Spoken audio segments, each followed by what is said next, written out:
सुप्रभात बच्चों। आज हम रस के बारे में पढ़ेंगे। रस का संबंध श्री धातु से माना गया है, जिसका अर्थ होता है जो बहता है। भाव रूप में जो हृदय में बहे वही रस है। दूसरे शब्दों में बेटा, जब हम किसी साहित्य को, किसी काव्य को पढ़ते हैं, सुनते हैं या किसी नाटक को देखते हैं तो हमें आनंद की अनुभूति होती है और उसी आनंद का नाम ही रस है। रस के 4 अंग हैं: विभाव, अनुभाव, संचारी भाव और स्थायी भाव। इनको पढ़ने से पहले आपको ये अच्छे से समझ आए, इसलिए मेरी एक छोटी सी कहानी सुनना। मैं वृंदावन बांके बिहारी के दर्शन करने के लिए गई। मंदिर में भजन कीर्तन, ढोल मजीरे बज रहे थे। मेरे मन में कभी भगवान के प्रति आस्था, कभी अनास्था, कभी प्रेम, कभी श्रद्धा और कभी अंधविश्वास के भाव आ और जा रहे थे। लेकिन अचानक भक्तिमय वातावरण को देख करके मैं उसी में खो गई और खड़े होकर नाचने लगी, गाने लगी, हाथी घोड़ा पाल की, जय कन्हैया लाल की। इतनी छोटी सी कहानी के बाद में आपको बिल्कुल कंसेप्ट क्लियर हो जाएगा जब मैं आपको इसका प्रयोग करके बताऊंगी। अब बात करते हैं सबसे पहले हम विभाव। ध्यान से सुनना। विभाव का अर्थ होता है कारण। जो सोए हुए भावों को जगाने का कारण बने उसे हम विभाव कहते हैं। इसके 2 भेद हैं, आलंबन और दूसरा उद्दीपन। आलंबन के भी आगे 2 भाग हैं, आश्रय और विषय। बेटा, आश्रय का अर्थ हुआ जिसके मन में भाव पैदा हो उसे हम आश्रय कहते हैं, और जिसको देख करके भाव उत्पन्न हो उसे हम विषय कहते हैं। और उद्दीपन किसे कहेंगे? उद्दीपन का अर्थ है तीव्रता, भावों को तीव्र करने वाले कारण। कोई व्यक्ति भी हो सकता है, वस्तु होगी, परिस्थिति या बाहरी वातावरण, प्राकृतिक सौंदर्य आदि। ये सब के सब भावों को तीव्र करने का काम करते हैं, उसे हम उद्दीपन कहेंगे। जैसे मैं बिहारी जी के दर्शन करने के लिए वृंदावन गई और वहाँ कीर्तन भजन ढोल मजीरे बज रहे थे, तो मैं क्या हो गई? आश्रय। भगवान बिहारी जी की मूर्ति जिसको मैंने देखा, या बांके बिहारी जी विषय। कीर्तन भजन ढोल मजीरे बजना ये सब भावों को उद्दीप्त कर रहे थे, तो ये उद्दीपन कहलाएंगे। अब आपको विभाव को याद करने का एक शॉर्टकट तरीका है। 3 शब्द याद रखिए। किस में भाव उत्पन्न हुआ, किस में, किसको देखकर और किस कारण से, तो आपको विभाव समझ आ जाएंगे। किस में, किसको और किस कारण से। अब दूसरा इसका भाग है, अंग है अनुभाव। अनुभाव का अर्थ क्या हुआ? जो अनुमिस पीछे जो भावों के बाद पैदा होते हैं उन्हें हम अनुभाव कहते हैं। इसमें व्यक्ति या आश्रय क्या करेगा? अपने शरीर की अनेक क्रियाएं करता है। नाचेगा, गाएगा, रोएगा, हंसेगा, आंसू निकालेगा या अनेक प्रकार के वस्त्रों को धारण करेगा। और ये 4 प्रकार के होते हैं: सात्विक, कायिक, वाचिक, आहार्य। सात्विक भाव जो होते हैं स्वयं अंदर से उत्पन्न होते हैं। इसके 8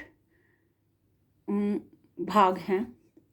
स्तंभ, एकटक होकर के देखना, स्वेद, पसीना आना, रोमांच पैदा होना, स्वरभंग, आवाज आवाज में आवाज सही साफ ना निकलना, कंपन, कांपना, प्रलय, व्यावरणय, मुख का जो होता है फीका पड़ जाना, अश्रु आंसू आना।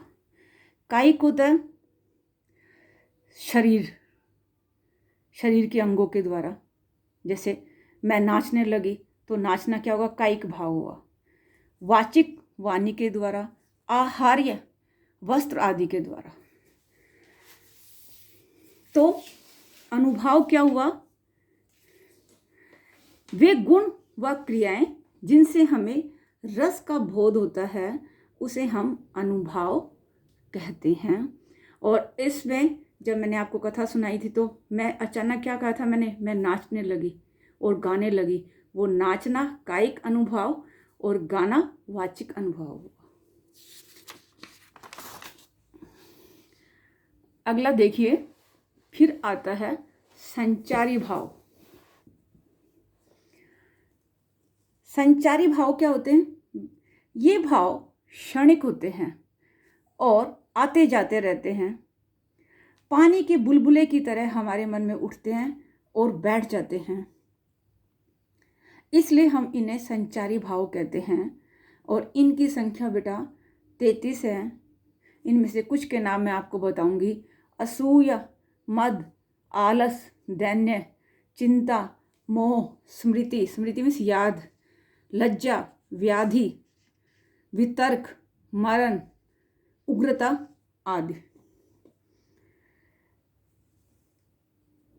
और फिर आता है स्थायी भाव।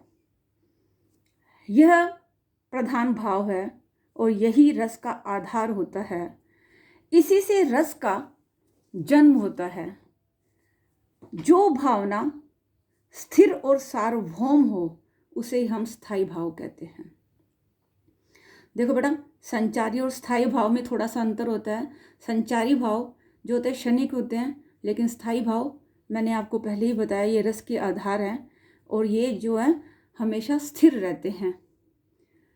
और इनके अपना कोई एक मित्र होगा स्थायी भाव का, लेकिन संचारी भाव जो है सभी स्थायी भावों में रमण करते हैं, इसलिए इन संचारी भाव को हम व्यभिचारी भाव भी कहते हैं। क्योंकि ये सबके साथ रमण करते हैं इसलिए इन्हें व्यभिचारी भाव कहते हैं। अब देखिए, मैं आपको बताती हूँ, जब सभी लोग भजन कीर्तन कर रहे थे तो मन में क्या भाव आ रहे थे, कभी आस्था के, कभी अनास्था के, कभी अंधविश्वास लग रहा था। तो ये अनेक प्रकार के जो भाव उत्पन्न हो रहे थे उसे हम संचारी भाव कहेंगे। और अंत में क्या हुआ था, भक्तिमय वातावरण को देख करके मैंने क्या किया था, भजन गाना शुरू कर दिया, हाथी घोड़ा पाल की जय कन्हैया लाल की। तो यह जो अंत में मैंने भजन गाना शुरू किया वही जो हुआ स्थायी भाव हुआ, भगवत भक्ति प्रेम, जो स्थायी रस मेरे अंदर स्थायी भाव पैदा हुआ। अंत में फिर मैं एक बार फिर से समझाती हूँ आपको। रस के 4 रंग, भाव, विभाव, अनुभाव, संचारी भाव और स्थायी भाव। अब ये विभाव है बेटा। विभाव देखिए, मैं बाके बिहारी के दर्शन करने के लिए गई तो मैं आश्रय, बाके बिहारी जी विषय, और वहाँ भजन कीर्तन ढोल मजीरे जो बज रहे थे वो उद्दीपन का काम करा उन्होंने।